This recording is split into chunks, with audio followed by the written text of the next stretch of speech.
The Kelly-Hopkinsville encounter, also known as the Hopkinsville Goblins Case or Kelly Green Men Case, was a claimed close encounter with extraterrestrial beings in 1955 near the communities of Kelly and Hopkinsville in Christian County, Kentucky, United States.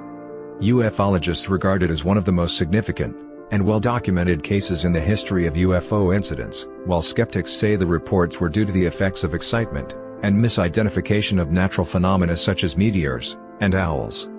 The United States Air Force classified the alleged incident as a hoax in the Project Blue Book files.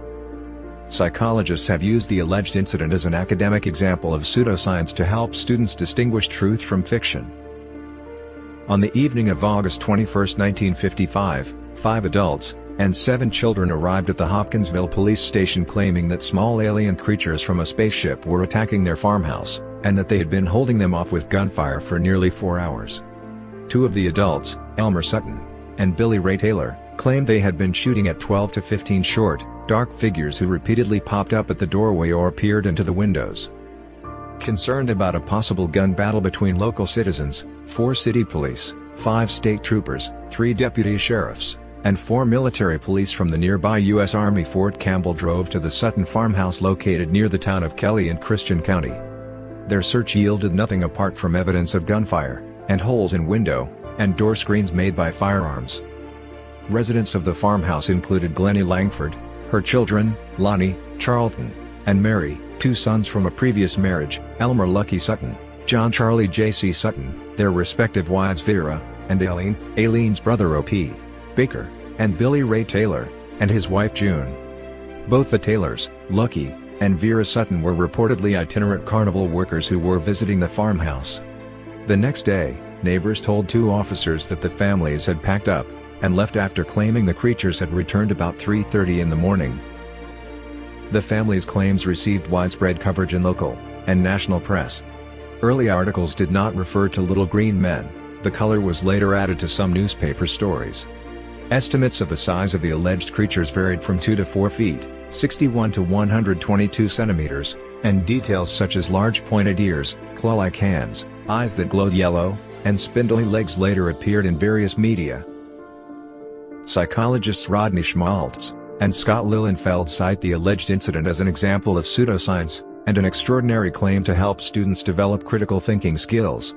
Although contemporary newspaper stories alleged that all officials appeared to agree that there was no drinking involved, Schmaltz and Lilienfeld suggest that intoxication may have played a part in the sighting. Committee for Skeptical Inquiry member and skeptic Joe Nickel notes that the family could have misidentified eagle owls or great horned owls, which are nocturnal, fly silently, have yellow eyes, and aggressively defend their nests.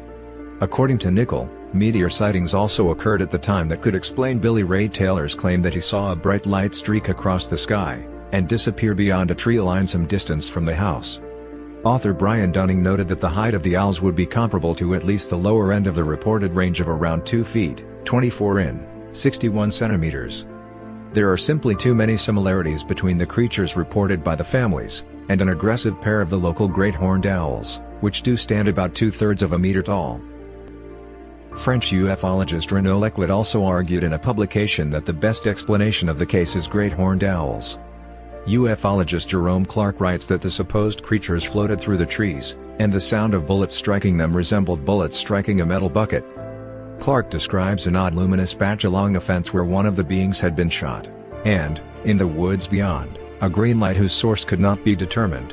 However, this description was consistent with foxfire, a bioluminescent fungus on decaying wood. Clark also wrote that investigations by police, Air Force officers from nearby Fort Campbell, and civilian ufologists found no evidence of a hoax. However, Brian Dunning reported, the claim that Air Force investigators showed up the next day at Mrs. Langford's house has been published a number of times by later authors, but I could find no corroborating evidence of this. Dunning also observed, the 4 military police who accompanied the police officers on the night of the event were from an Army base, not an Air Force base.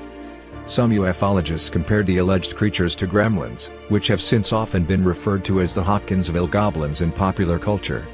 Ufologist Alan Hendry wrote, this case is distinguished by its duration, and also by the number of witnesses involved. Project Blue Book listed the case as a hoax with no further comment. The event is at the origin of the popularization of the words little green men. Prior to this sighting, flying saucer occupants were called little men. Little green men were limited to the science fiction culture, in particular the Mack Reynolds story The Case of the Little Green Men, 1951, and in Frederick Brown's Martians Go Home, 1955. The day following the alleged sighting, however, local reporters started to call the creatures little green men, and the words were soon reproduced in many newspapers, quoted on the radio, and translated into other languages. In the late 1970s, Steven Spielberg used the event as the basis for Night Skies, an unproduced science fiction horror film. The 1986 comedy horror film Critters is loosely based on the event. The Pokemon Sableye, introduced in Pokemon Ruby and Sapphire, is based on the goblins described in the event. In the games, they are animated with a swaying or waiting motion, based on the creature's reported gait. In the Pathfinder role-playing game, the Hopkins, a type of gremlin from the Bestiary 5 book, is based upon the goblins described in the event. The event was the basis for the Annoyance Theater's musical It Came from Kentucky and Chicago. A February 2020 episode of the American television series Project Blue Book focused on the event. The Kelly community celebrates the event annually with the Little Green Men Days Festival.